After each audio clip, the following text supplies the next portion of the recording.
When most people think of position players in baseball, they think of someone who is physically kind of normal. They may be more muscular or fit than you or I, but they look a little bit like me. I'm 6 feet tall. This is Dayton Francis. He is 6'8". His older brother Mason is 6'4". These brothers are nothing short of unique. One of the most decorated volleyball programs in Arizona is being taken over by a new face, McKenna Skaggs. Skaggs is also an English teacher, is the English department chair, runs Husky 101, the introduction for high schoolers into their freshman year, and coaches a club team. She also cares about her students an incredible amount based on the artwork in her classroom. But how did she get here? I was a student athlete, and so I feel like every student athletes just decide they want to go into physical therapy, and so that's what I thought I was going to do. And so I didn't even think that I would ever come back. And then once I decided on teaching, I reached out to a teacher that I had, and she graciously took me as a student teacher. Well, I guess that's how. Skaggs student taught at Horizon while in college, and when she graduated, the school was waiting for her. She describes the first day as a teacher as surreal and that Horizon feels like home. The kids adore her, even those she doesn't teach. The classroom is filled with former students who want to say hi during passing periods, and she adores them. The walls of her classroom are filled with pictures and art from past and present years. She provides students with a kind of connection that is hard to find in a teacher-student setting. She is a leader through being the department chair, where she took on the role of making sure everything was running smoothly. She continued her success with leading Husky 101, where connecting older high schoolers with incoming freshmen creates a community around the school. And then the rising star rose higher, the volleyball head coaching position, where all of her passions collide, her dream job. McKenna is very special. She brings a lot to the table, mainly being her passion for volleyball, her passion for Horizon High School. And she's one of those coaches that always wants to continue to learn, continue to get better.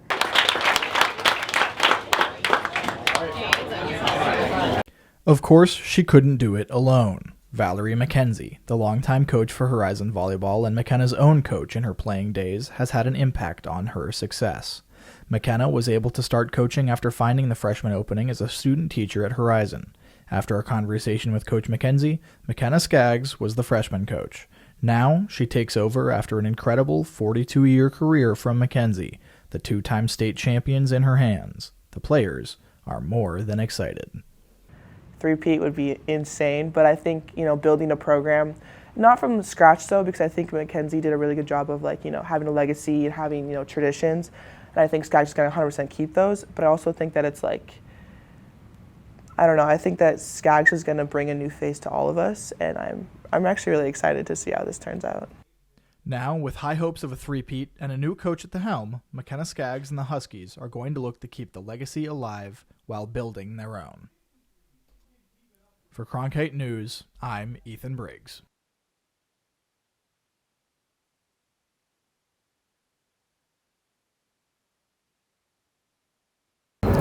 With college campuses like this changing due to rising name, image, and likeness deals, the biggest names in college sports are getting huge deals. But will that mean that the lesser-known names get less money? And what does that mean for high school athletes? Name, image, and likeness has become an incredibly prominent tool for recruiting in college. For high school athletes, that means that they have a whole new frontier to navigate on top of finding a good school to go to. So what are they to do? Go after the money, or try to further themselves at the school that fits best? Football and basketball players getting offered millions might be better off going for the money. What about non-revenue sports like baseball, though? Skyline baseball coach Brian Gregory has some advice for his players. You're just going to want to go somewhere where you're comfortable, and don't chase the dollar signs. Don't chase it that it's some living you're going to make, because you're not going to make a living off of it right now. Go somewhere that's going to want you, where you're going to develop, where you're going to grow, especially in baseball. I mean, there's just so much growth and so much uncertainty, I think. And if the NIL deals, happen, then great. Many people find the divide between what revenue sports get and non-revenue sports get unfair. That wasn't how the idea started, though. The main factor that was to be achieved here was that athletes were going to get compensated. Athletes were going to get compensated, not football players, not basketball players alone. Athletes in college were going to get compensated. So how do we fix that issue and make sure that all athletes get compensated for their time? The only way for it to change is if schools like ASU and the governing bodies around college sports try to find a way to regulate this unregulated and unchecked landscape. In Phoenix, for Cronkite Sports, I'm Ethan Briggs.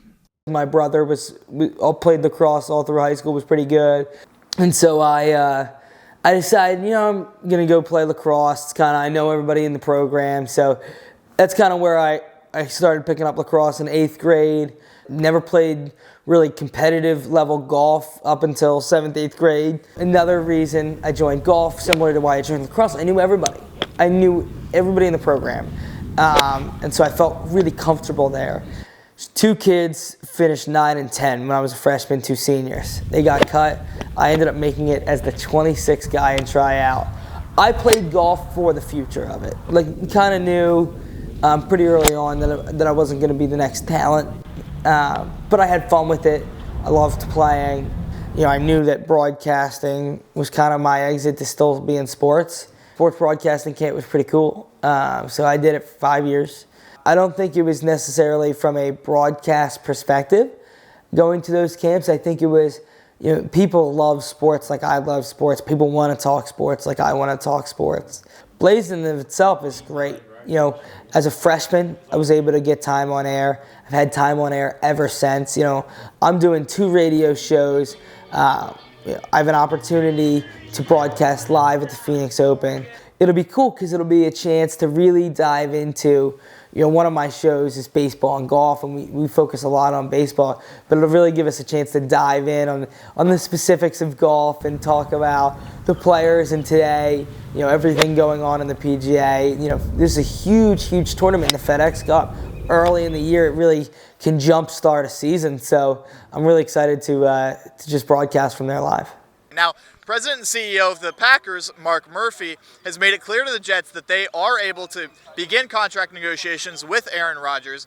With the Super Bowl and the Waste Management Open coming up in the next few weeks, businesses in downtown Phoenix are gearing up for a lot more activity, about 500,000 people. That means a lot more money. That also means a lot more security.